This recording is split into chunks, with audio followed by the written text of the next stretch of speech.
I'm Amber Davies and welcome to Call to Stage. This is the space where musical theatre takes centre stage. From unforgettable backstage stories with incredible special guests to insights from my life and my theatre journey. We're leaving it all on the mic every single week, so let's jump in.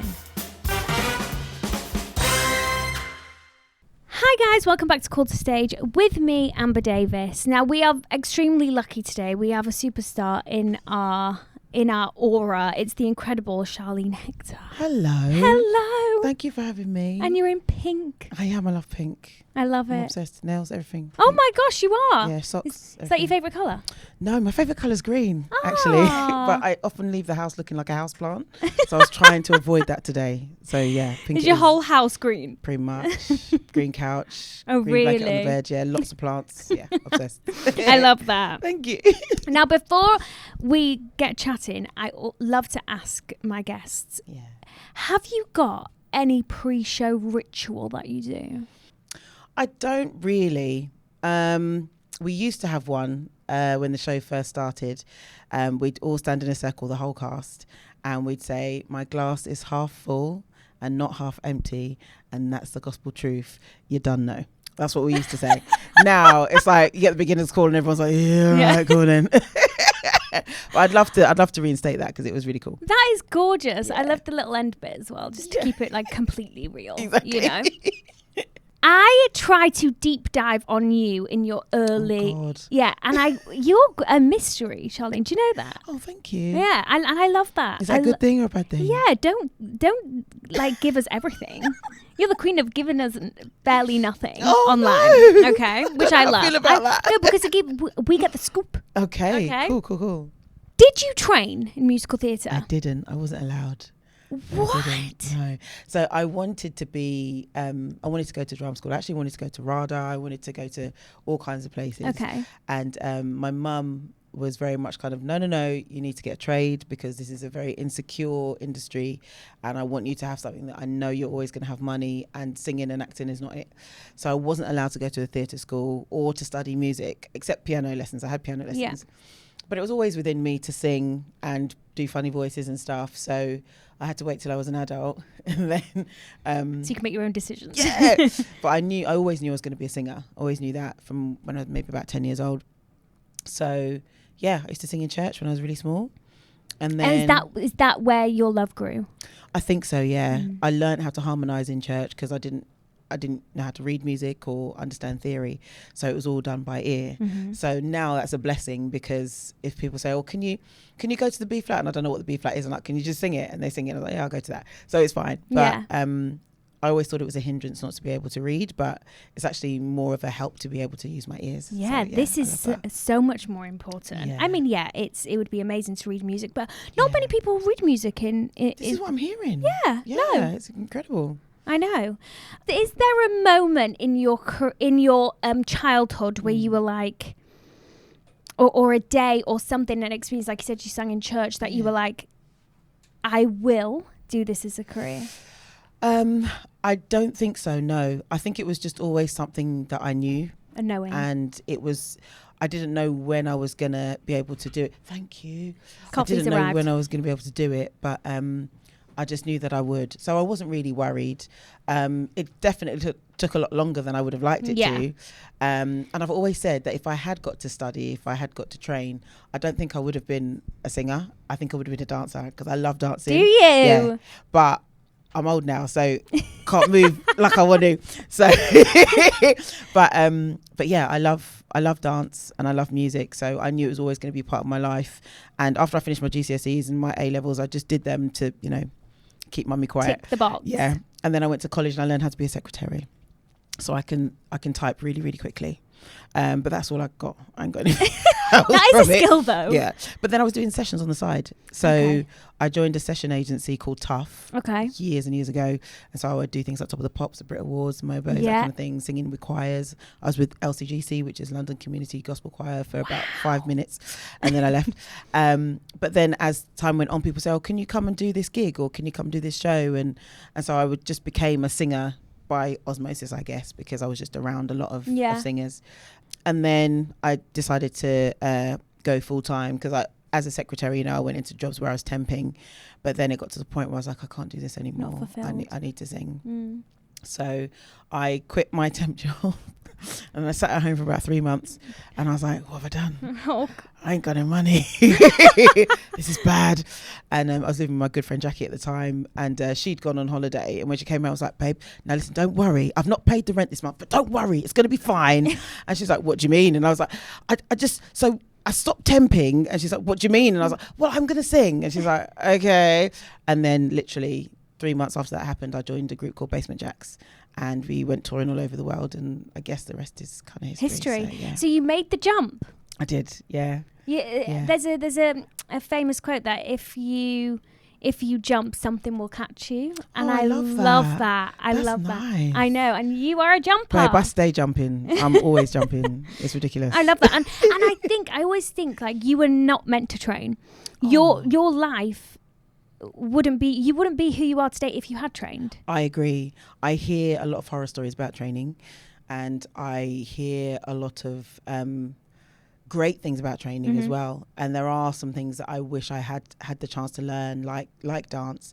But my first job was Hairspray, and that was, baptism by fire because it's fully dancing. Yeah. And as somebody who didn't know how to dance, I was really lucky with the cast that I was with, because they would literally give up their lunch breaks to go through the choreo with me, and I would just be like, Jordan Benjamin. Yes, my sweetheart. They got married. I know. I couldn't go because no two muses are allowed to be off at the same time. Oh my gosh, and we were on holiday, so we couldn't go. Oh no. God. There was 3 of us in the cast like, you going to Jordan and Amy's wedding? No, are you going? One of us went, no, and she took loads of pictures. So it's all good. But yeah, it was a lot. But yeah, I was with Jordan Benjamin. I was also with Robin Rose, who is in Hercules with me, or Robin Rose Lee. And who else was there? Brianna Ogunbo. Oh no, we did Dreamgirls together. But yeah, I made some friends for life. On Hairspray. Not your first job being Hairspray at the London Coliseum. Babe, flinging my body about the stage like a crazy woman, not knowing what I was doing. It was so daunting. Also, talk about start big. Yeah. The Coliseum's huge. And in ensemble as well. And it kind of tells ensemble the hardest working people in any show. Preach. Oh mate, it was mad. It was absolutely mad. But did you love it? I did, yeah. My knees have never forgiven me, but I did love it, yeah. And I knew I was in the right place after that. And how did you get into an audition room? So basically, during lockdown, I joined an exercise group, and there was about 12 of us at one point. Some people were from London, some were from LA, some were from the Netherlands, and we'd all get together about midday UK time and exercise, and then have a chinwag afterwards, just to try and keep our fitness levels up, And then the UK people realised that some of us hadn't met each other. We see each other every day at 12 and hadn't actually physically met. So we said, let's all go to dinner. So we did. And I ended up sat next to a guy called Lawrence Rowe, who I knew from the circuit because he was in choirs and things like that as well. So we got chatting, and I explained that I wasn't really feeling the full-time singing thing anymore, because it's full-time singing is grueling. It's really grueling, like days and days without sleep sometimes, and you get up on stage and you give it your all. But it was just a bit too much for me after that. And he said, well, if you don't want to sing anymore, what do you want to do? And I said, I think I want to act. He's like, really? I was like, yeah. He says, well, I do musical theatre, so I can help you. I was like, okay. And that's one thing I do love about the theatre industry, because my experience has been that everyone wants to help you. Yeah. I know that's not always the case, but that's just what I've felt. So he said to me, write down all your singing work, send me your headshots, and, I'll do the rest. And I was like, okay, so where do I get headshots from? A real beginner. Oh, mate. And he sent me to a lady called Dejonna Gift, who she did Two Strangers and a Cake. Two Strangers Carry a Cake Across New York, I think it was called. Yeah. With Sam Tutty. Yeah. Absolutely fantastic show. But she was doing headshots during lockdown as well. So she did my headshots. And then I was on Instagram one day, and a gentleman called Tom messaged me and said, just so you know, I've spent the whole morning watching you on YouTube, and I understand from Lawrence Rowe that you're looking for representation. And I was like, yeah. And he's like, great, would you like a chat? And I was like, yeah, sure. He's like, when are you free? I said, I'm free during the daytimes, in the mornings. He's like, are you free this morning? I said, yeah. Basically, long story short, by the end of the night, I'd signed with him. And that was my first agent. And then the next week I had an audition for Hairspray, and then 2 weeks later I was in rehearsals for Hairspray. It was very whirlwind. It's almost like when you start to align with the things that you're supposed to do, you just get fast tracked. You do. That is like what's meant for you will not pass you by. You are the definition of that. I couldn't agree more. I've been very lucky and very blessed with the opportunities that I've got and the people around me. So yeah, it's been good. So Hairspray was your first ever job, like we said, started pretty motherfucking high. Yeah. Can we talk current day, present Hercules? Yes, of course we can. And well, then everything in between we shall discuss because I'm dying to talk about some things.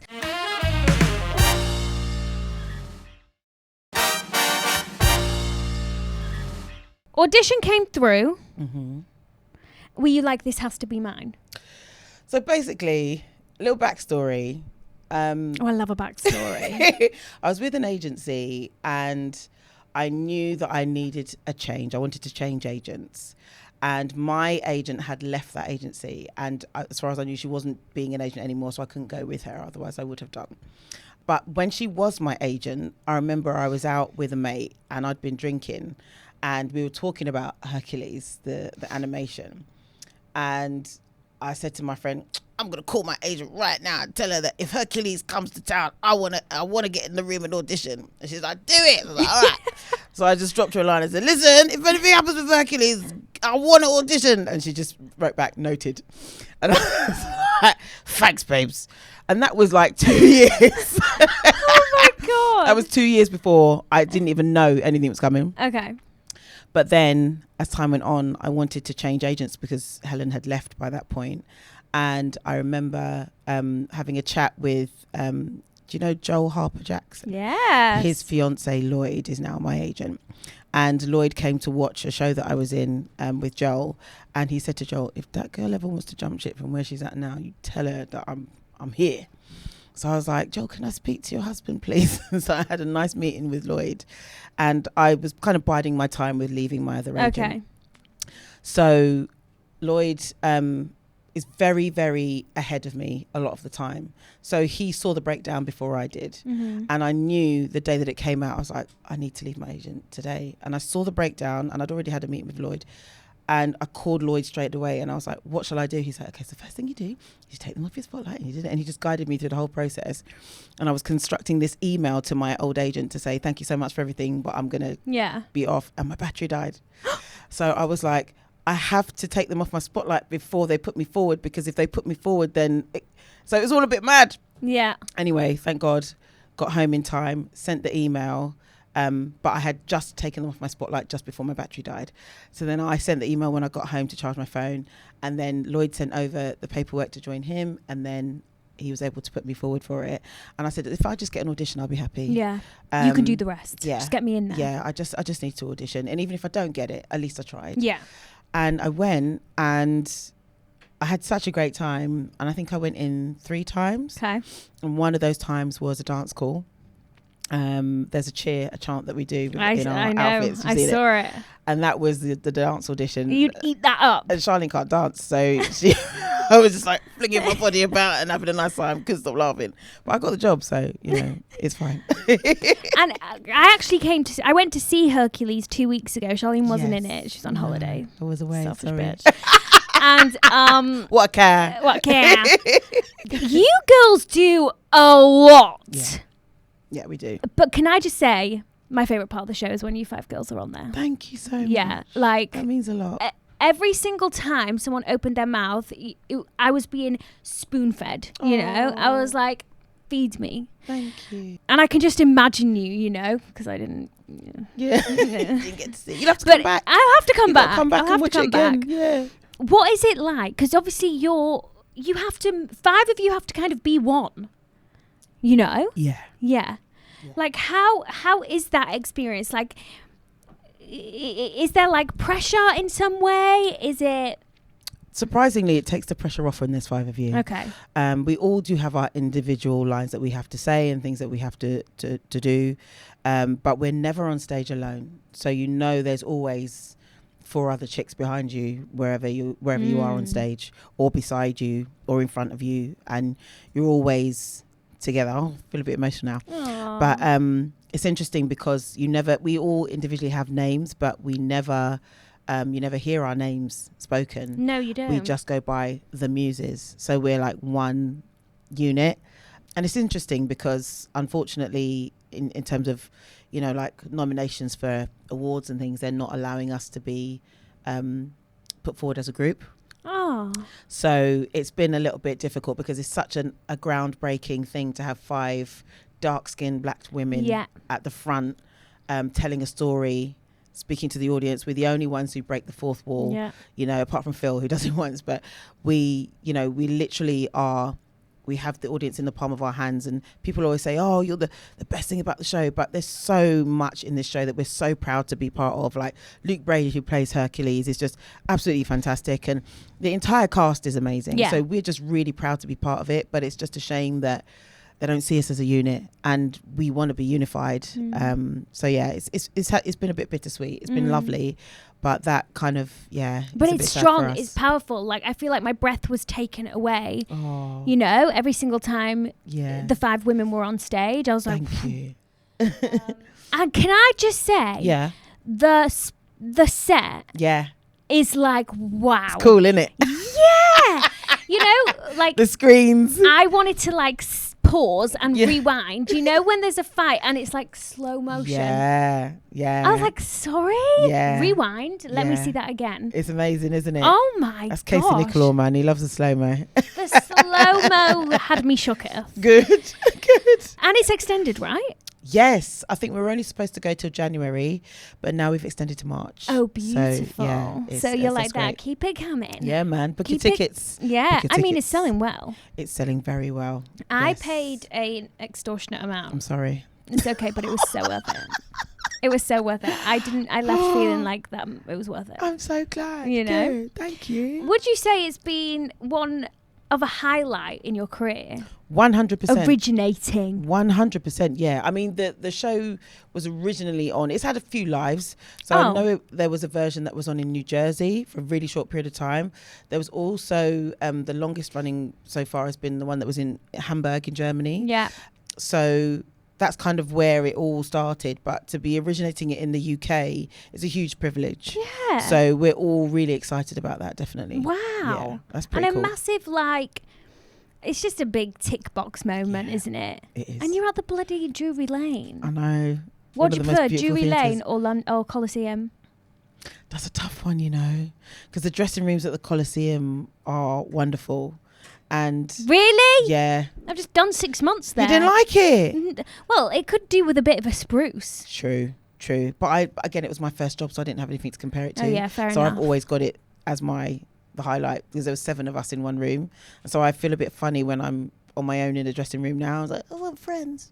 But probably spend no time in there. Spend time in this is it. We're just literally always on stage, and we have like 9 wig changes and all the costumes and stuff. Do you? Yeah, it's crazy. But there are times where we are sat during certain songs or the beginning of songs, then we have to get up and go again. But yeah, I love the Theatre Royal, and I feel really honoured to be working there. Yeah. But I love Coliseum as well, because it's my first. It will always be special to you. Yeah. Oh, has there anything extremely funny happened? Because there's 5 of you. Like, what about the chemistry on stage? Like, I feel like you only have to look at someone and they'd go. Well, the thing is, because we are always speaking to the audience, we don't get much chance to look at each other. Okay. But there are definitely things that happen. Like, for example, at the end of the show, you know, when we're all standing there in our gold costumes. Yeah. We have these things in our wigs called trackers. Okay. So basically what they do is rather than having somebody up there to move the spotlight, the trackers find us on stage. So technology, guys. Wow. It's really cool.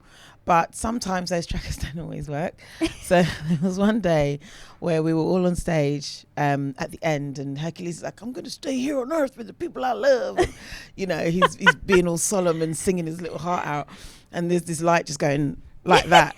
So we're trying to be malfunctioning. Like, yeah, we're trying to be all like, and I can see Trevor and Nicholas like, what's going on over there, girl? What the fuck? And I'm just like, oh my gosh. So yeah, funny things do happen on stage all the time. Last night, you know, at the very end where Hercules is up on the podium and the music is singing to him, that podium didn't come on last night. No one told us it won't come in on. So we turned around and we were like expecting to be up there, and we all just went, oh, hi babe. And just going, what's going on? Yeah. What's happening? It was mad. That's my favourite thing about live theatre is that you have to be so quick. Yeah, no one it's can like tell us. He's down there. Just stand in a line, girls. It's fine. It's fine. Yeah. Harmonise quickly. Yeah, exactly.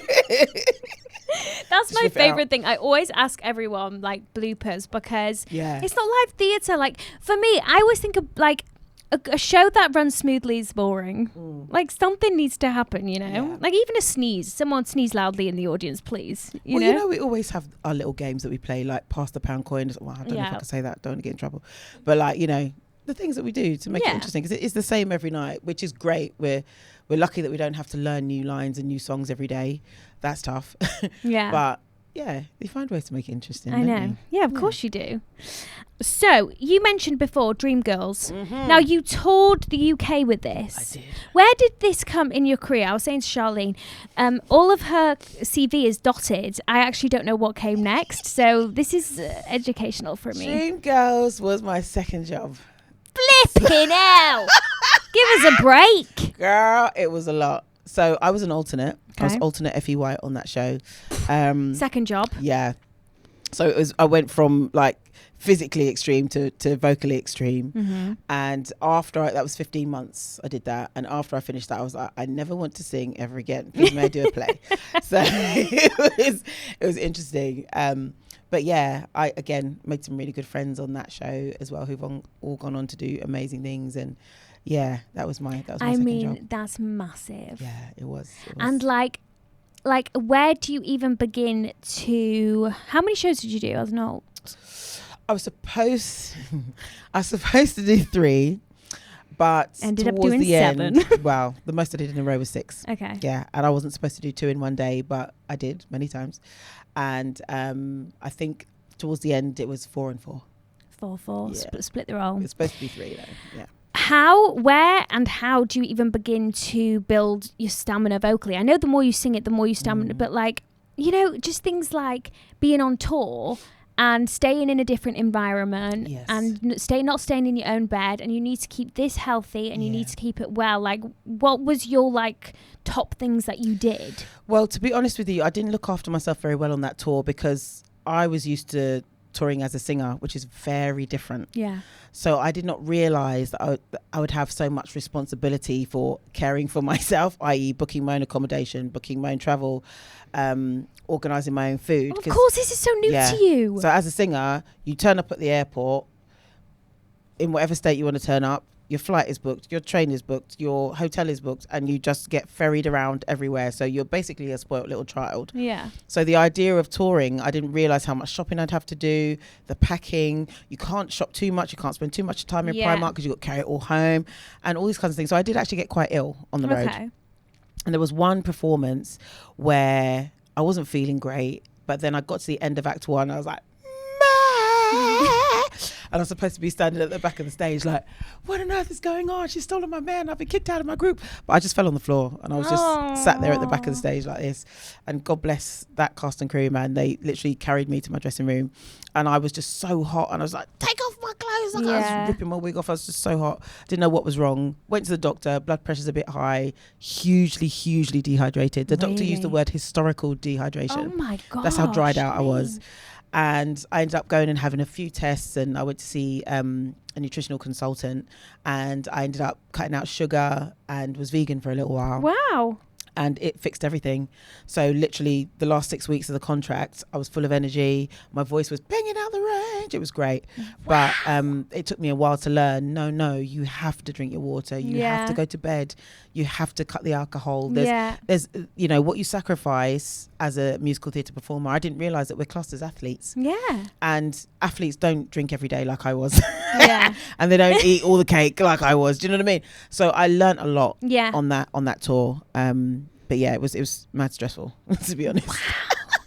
Your life is the fucking best. Wow, I've had a good time. And then, did Strange Loop come next? It did. Wow, and that was nominated for Best New Musical at the Olivier's. It was, but unfortunately we were not invited to the Olivier's. Yeah, so the production company, Trafalgar, I don't mind saying the name, it's fine. They took themselves to the Oliviers and went to watch the Oliviers, and we were not invited to perform, which was really, really sad, because I know that everybody that's nominated for Best Musical performs, and we were all ready and waiting to perform. One of us even took the day off from the show that he was in to, he's like, oh, I'm gonna be, you know. And then we were just waiting and thinking, aren't the Oliviers in 2 weeks? Or aren't the Oliviers next week? Isn't the Oliviers in a couple of days? And we hadn't heard anything. And then we get a message from Trafalgar saying, oh, well, we've got a watch party in a pub, wherever it was, so we'd love to invite you to that. And all of us were like, no, thank you. We want to go to the Oliviers, but it's okay, don't worry. And then, you know, they were posting about being there, and one of the producers from the company, she had a pass that she posted on her Instagram, and it said artist on it. And I was thinking, really? Which part of the show did you do, babe? So yeah, that was really, really disappointing and heartbreaking. And I actually cried. I was really upset because I've always wanted to go to the Oliviers and thought this was going to be our chance. And yeah, they just didn't. They said, oh, we didn't think we could get everyone together. And we were like, what do you mean? We're nominated for, But Michael Jackson, who wrote the play, actually performed, I guess, on our behalf. So, you know, there was a performance, but everyone was like, where were you guys? And we're like, we weren't invited. So. And have you been to the Olivier since then? No. Well, you will be going next year. Hope so. Listen, when I tell you everything happens for a reason, there's a reason you weren't meant to be there then, or you weren't bloody invited. Yeah. And next year, my love, I'll see you on the red carpet. Yay! I'll be like, my Sharlene, she's here. She made it. But she made it. Yeah. Doing a show at the Barbican, it being a strange loop, was it insane? It was mad because, to be honest with you, the show, I don't know if you know much about the show, A Strange Loop, but it's a queer black show. And unfortunately, the area that we were in wasn't very queer or very black. So there was a lot of, we all experienced racism at the Barbican, unfortunately. Oh my gosh. Yeah, it was sad. But, and it wasn't very, the show wasn't very full a lot of the time because it's quite a niche show. Yeah. But every single person that came to see it was just blown away by it. So I was really, really proud to be part of that show. And I learned a lot on it because I'm actually straight, but most of the cast was queer.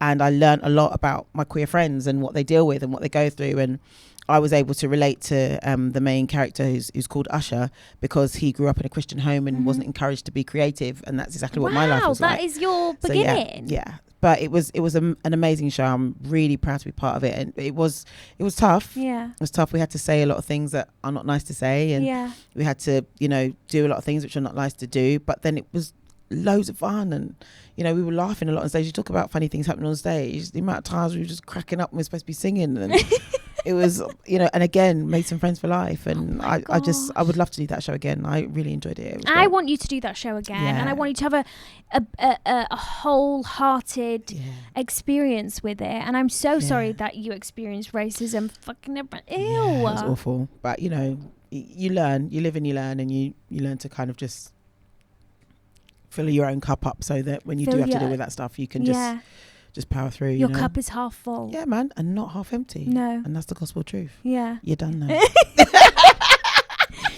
Please. Yes. We've got 2 minutes, and I want to talk about 2 other things. Can you, in one sentence, describe your experience of standing at the Sky's Edge at the Gillian Lynn Theatre? Say that again. Can I, in what? Can you, in a sentence, describe that experience? In a sentence, what was standing at the Sky's Edge like? Well, we can delve into. It was love. Yeah. It was love, and it was emotion, and learning, and joy. Yeah, that's what I'd say about that. It's the one thing that I didn't get to see, and it sometimes keeps me awake at night. Oh no! Don't let it keep you awake, Amber. Yeah. Oh no. And I'm so gutted. I think I was in Back to the Future when it was happening. And it was like we had some form of clash of bloody, I mean, you can't see any show when you're in a show, can you? And I'm gutted. I never saw it. It was an incredible show. I knew nothing about it when I went to audition. And I told my friend Nat Kasanka, who's actually playing, I want to say Fontaine, but it's not Fontaine, is it? It's Satine. She's not in Les Mis. She's not. She's playing Satine in Moulin Rouge at the moment, and she said to me, "Oh my God, that show's amazing." I was like, "Is it?" And she was like, "Yeah, please, you got to get this job." I was like, "Okay." And I went and I auditioned, and they, when they give you feedback and stuff, I didn't know that feedback is a good thing. Yeah. So I was thinking, oh gosh, I didn't do anything right because they kept me in there for like 45 minutes telling me to do this and do it this way, blah, blah. That is the definition of a good audition. Right? I didn't know. So I was just like, oh, well, never mind. And then I got the job and I was like, oh, great. But it was really, again, friends for life. Yeah. That's the one thing I've got to say about theatre, is given me friendships, like the friendships I've always dreamed of having. Because the people that you meet in theatre, they're just so happy to be where they are. And they're so grateful for what they have. Most of them anyway. So when you're around people who are like that, you can't help but be the same. Yeah. But I come, obviously in my background, as singers, we're quite privileged and we're quite, spoiled. So, and entitled. And I'm not ashamed to say that I've definitely felt that way myself. But when you're in theatre, it's like, come on, let's pull together. We're a company. It's a team. And I love that. And that's one thing I always say, like, yes, okay, I absolutely love being on stage and I'm so grateful. But it's the community that I love most. Yes, 100%. Yeah. And then finally, I've got 1 minute. Okay. World premiere of Here and Now. Yes. Are you kidding me? They're on tour now. I know they've gone. Yeah. You've let them set sail themselves. Yeah. Did you meet Steps? Yeah, loads of times. They were always in the audience. Oh, really? Did you love it? Tragic. Well, do you know what? I met Faye Tozer at the Phoenix one night. Oh, shock. it was so nice to meet her because we'd been on the same bill. Singers like Steps and Basement Jaxx had been on the same bill a few times. And so we'd kind of bump into each other. And then one night we were at the Phoenix and I was like, I need to say hello to that woman. And so I just went up to her. She's like, oh my God, Sharlene. I was like, how do you know my name? She's like, oh my God. So I've got a picture of it and she's looking all beautiful and stunning. I'm just sitting there like this. But yeah, she's brilliant. And then they would always come and watch the show and they came to press night and lovely people, all of them. Really lovely, yeah. And did you enjoy doing that? I had the best time. Fun. Yeah. The choreo, again, not easy, but they included the principals in the choreo because usually it's the ensemble and going you stand for on it. zero. Yeah, and we just go. Yeah. But there was a lot that we had to do. So I learned a lot on that show. Had a great time doing that.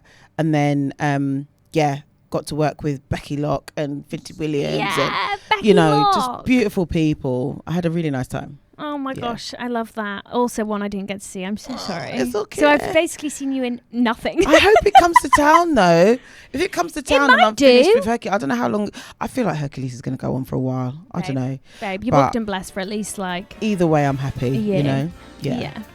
Okay, guys, thank you so much. I'm going to take you over to our Patreon episode where I'm just going to ask you quick fire round questions. Great! So thank you so much for listening, guys. Bye. Bye.